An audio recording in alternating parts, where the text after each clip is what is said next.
Okay. We're continuing on in the chapter, What is the Truth About God?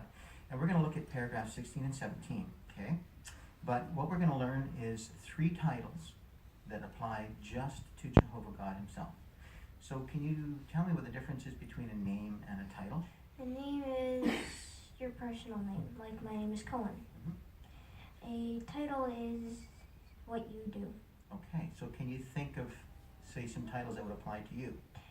Student, son, Okay. genius. Hey, we're going for reality here, though. I really am one. Okay. Well, good. At least I know that you know what a title is, okay? So let's take a look at 16, 17. I'll read 16 and then you read 17, okay? So we saw at Psalm 83:18 said of Jehovah, "You alone are the Most High." Similarly, Jehovah alone is referred to as the Almighty. Revelation 15:3 says, "Great and wonderful are your works, Jehovah God, the Almighty. Righteous and true are your ways, King of eternity." The title, the Almighty, teaches us that Jehovah is the most powerful being there is. His power is unmatched. It is supreme. And the title King of eternity reminds us that Jehovah is unique in another sense. He alone has always existed. Psalm 90 and verse 2 says, "Even from everlasting to everlasting, you are God." That thought inspires awe, does it not?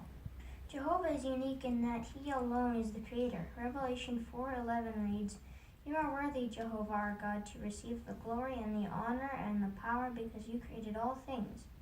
And because of your will, they came into existence and were created." Everything you can think of, from invisible spirit creatures in the heavens to the stars that fill the night sky, to the fruit that grows on the trees, to the fish that swim in the oceans and rivers. All of it exists because Jehovah is the creator. Okay, good. So what can we learn about Jehovah from the title, the Almighty? Well, if you're a mighty man, that means you're a strong man. But an almighty man is you're all strong. You're the strongest. Yeah. Right. Okay. So do you think Jehovah's stronger than Satan? Yes. Is he stronger than Jesus? Yes. If you were to take all the demons, including Satan, and all the angels, including Jesus, and all the energy that Jehovah used to create the universe, and turned it against Jehovah, would he still be the strongest? Yes. Yeah, exactly. So anything that Jehovah has created, he would still be more powerful. He is the Almighty. Very good. Okay. So what can we learn about Jehovah from the title King of Eternity? Well, I don't really know what eternity means. Okay, so it means everlasting. Okay, so Jehovah's never had a beginning and he will never have an end. Okay, so is it easy for you to understand that Jehovah will never have an end? Yes, it's very easy. Yeah, why? Because Jehovah put eternity in our hearts. Right, we looked at that before, didn't we? That Jehovah said, well, we can live forever. So for us, an end, not having an end is possible. But what about going the other way? Is it easy for us to understand that Jehovah never had a beginning? It's a bit harder. It's a little bit harder. And that's because everything we know, we live in a universe that had a beginning. We all have beginnings. Everything we know has a beginning except Jehovah. So we just have to take that for what Jehovah tells us. We have to remember that we're from the physical realm. Jehovah's from the spirit realm. And we don't understand much about the spirit realm, only a few details that Jehovah's given us. So when Jehovah says, "I've not had a beginning," we trust him and we say, okay. Now, if you're going to have some questions about that, no doubt, in the future, right? And wondering how that can be. So if you do, come and talk to me, and I'll show you some things that help me to understand that and to grasp that, okay? Okay. Okay. But very good. So Jehovah, he didn't have a beginning, and he's not going to have an end.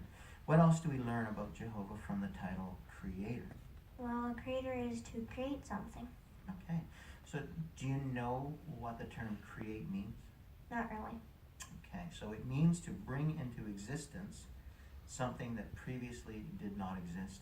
Okay. So when we make a car or an airplane or a heat shield, like that little ant on the back of our weight, what are we doing with that? We're copying. We're copying something Jehovah already created, already brought into existence.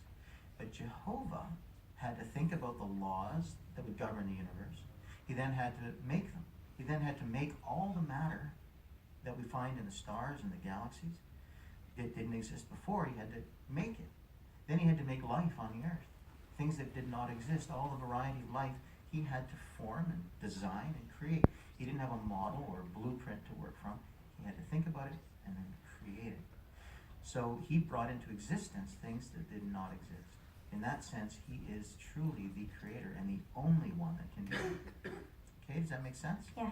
Okay, so what did we learn about Jehovah? He is The Almighty, Almighty. the King of Eternity. He didn't have an end or a beginning. Yeah, and He's the Creator. true Creator. creator. Okay, my little genius. Very good. So we'll continue next week with Can You Be Close to Jehovah? Let's go see what Mom and Tyler are doing.